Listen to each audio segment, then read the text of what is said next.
जी दोस्तों, इस वीडियो में हम फेड इन और फेड आउट के ऊपर देखेंगे किस तरीके से jQuery के अंदर वो काम करता है। जैसे हमने पिछली वीडियो में हाइड और शो के मेथड को देखा, इसी तरह jQuery में फेड इन फेड आउट के मेथड भी हमें प्रोवाइड होते हैं, जो कि फेड करते हैं एलिमेंट को विजिबिलिटी इन और आउट करने पर।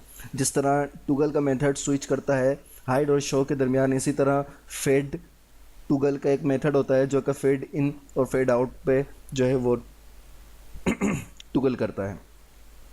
तो वही मेरे पास पिछली मिसाल है, बटन है एक हमारे पास और डिव है, उसको कुछ हमने देखिए यहाँ पे सीएसएस पे कलर वगैरह साइज़ दिया हुआ है। अब यहाँ पे उसी तरीके से मैंने बटन को लिया है, बटन पे जब क्लिक करने पे डिव को टुगल हमने कराया था, लेकिन अब यहाँ पे टुगल नहीं है, हम इसको कराएंगे फेड इन फेड आउट, या तो ये वरना फिर एक फेड टुगल। और टुगल यहाँ पे कैमल केस में आएगा, टी इसका कैपिटल आएगा। फेड टुगल 1 सेकंड में। तो अब यहाँ पे देखिए फेड ये इस तरह हो रहा है, ठीक है। ये फेड इन फेड आउट, ये फेड आउट हो गया, ये फेड इन हो गया। तो एक टुगल के अंदर ये दोनों काम करेंगे, और अगर हम फेड इन या फेड आउट यूज़ करेंगे तो फिर ये एक काम करेगा, दूसरा नहीं करेगा।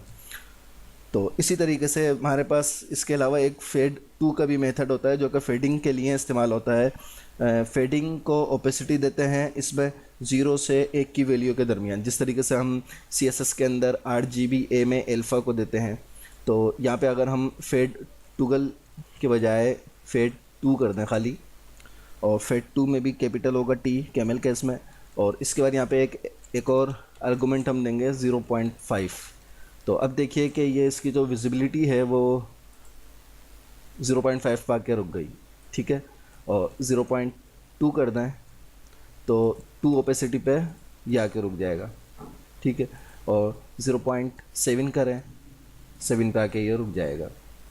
फेड इन फेड आउट, ठीक है।